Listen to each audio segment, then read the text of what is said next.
தினம்தோறும் விளக்கேற்ற நல்ல எண்ணெய் இதயம் நல்லெண்ணெய். ஹவுதி அமைப்பினருக்கு பதிலடி கொடுக்கும் விதமாக ஏமன் மீது அதிரடி வான் தாக்குதல்களை இஸ்ரேல் நடத்தியுள்ளது. இஸ்ரேல் ஹமாஸ் இடையே 2 ஆண்டுகளுக்கும் மேலாக நடந்து வரும் போரில் ஆயிரக்கணக்கானோர் கொல்லப்பட்டனர். பிணை கைதிகளை ஹமாஸ் விடுவிக்காததால் தொடர் தாக்குதல்களை இஸ்ரேல் மேற்கொண்டு வருகிறது. இந்த போரில் ஹமாஸ் அமைப்பினருக்கு ஆதரவாக ஏமனில் உள்ள ஹவுதி அமைப்பினர் செயல்பட்டு வருகின்றனர். இதற்கு இடையே இஸ்ரேல் பாலிஸ்டிக் ஏவுகணை தாக்குதலை ஆகஸ்ட் 22ஆம் தேதி ஏமன் அரசு நடத்தியதாக இஸ்ரேல் குற்றம் சாட்டியுள்ளது. இந்த தாக்குதலுக்கு பதிலடியாக ஏமன் தலைநகர் சனா மீது வான்வழி தாக்குதலை இஸ்ரேல் நேற்று நடத்தியது. அதில் 6 பேர் கொல்லப்பட்டதாகவும் 106 பேர் காயமடைந்ததாகவும் தகவல்கள் தெரிவிக்கின்றன.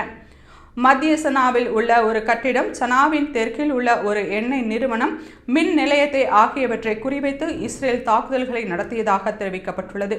மேலும் ஏமனில் இருக்கும் ஹவுதி அதிபர் மாளிகையை இஸ்ரேல் அழித்துவிட்டது என்று இஸ்ரேல் பாதுகாப்புத்துறை அமைச்சர் காட்ஸ் தெரிவித்திருந்தார். இந்த தாக்குதல்கள் குறித்து பதிவிட்டுள்ள இஸ்ரேலிய பிரதமர் பெஞ்சமின் நெதன்யாகு, சனாவின் மையப்பகுதியை இஸ்ரேல் விமானப்படை தாக்கியது. இஸ்ரேலுக்கு தீங்கு விளைவிப்பவர்கள் அதற்கான கடுமையான விலையை கொடுப்பார்கள். இஸ்ரேலின் பலமும் உறுதியும் அனைவருக்கும் இப்போது தெரிந்திருக்கும் என்று தெரிவித்துள்ளார்.